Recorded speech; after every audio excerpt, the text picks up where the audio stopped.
ಯಾವುದಾದ್ರು ಡಾಬಾ ಸಬಾಸ್ ಕನ್ನಡ. ಕೆಲವರಿಗೆ ನೆಗಡಿ, ತಲೆನೋವು, ಅದೇನೋ ಸಣ್ಣ ಪುಟ್ಟ ನೋವುಗಳಿಗೆ ಸಣ್ಣ ಸಣ್ಣ ಪಿಲ್ಸ್ ಟ್ಯಾಬ್ಲೆಟ್ ನೋಡ್ತಾ ಇದ್ದಾರೆ.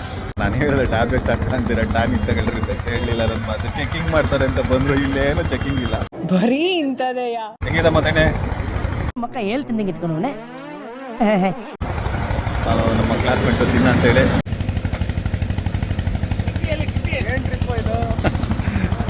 ಗ್ರೂಪ್ ಫೋಟೋ ತೆಗಿತಿಲ್ಲ, ನಾನು ವಿಡಿಯೋ ಮಾಡ್ತಾ ಇದ್ದೀನಿ. ಇದು ಪ್ರಯಾಗ್ರಾಜ್ ಟ್ರಿಪ್ಪು. ಏನ್ರಿ ಅದು ಮಾತಾಡೋದು?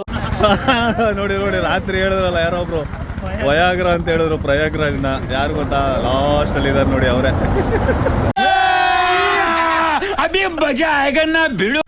ನಮ್ಮ ಸ್ನೇಹಿತರು ಒಂದು 3-4 ಜನ ಕೇಳ್ತಿದ್ರು ಯಾವ ಕಾರಲ್ಲಿ ಹೋಗಿದ್ದೀರಾ, ಹೆಂಗಿದೆ ಜರ್ನಿ, ಸೊ ಫಾಸ್ಟಾಗಿ ಹೋಗ್ಬೋದಾ, ಹೈವೇ ಹೇಗಿದೆ ಅಂತೇಳಿ. ಹೈವೇ ಎಲ್ಲ ಚೆನ್ನಾಗಿದೆ, ಫಾಸ್ಟಾಗಿ ಹೋಗುವಂಥ ಆಪ್ಷನ್ ಇದೆ, ಆದರೆ ಯಾರೂ ಫಾಸ್ಟಾಗಿ ಹೋಗಬೇಡಿ. ನಾವು ಹೋಗ್ತಿಲ್ಲ, ನಾವು ಆಲ್ಮೋಸ್ಟ್ ಅಲ್ಲಿ ಒಂದು 100-110 ಆ ಒಂದು ರೇಂಜಲ್ಲಿ ಬಂದಿದ್ದೀವಿ.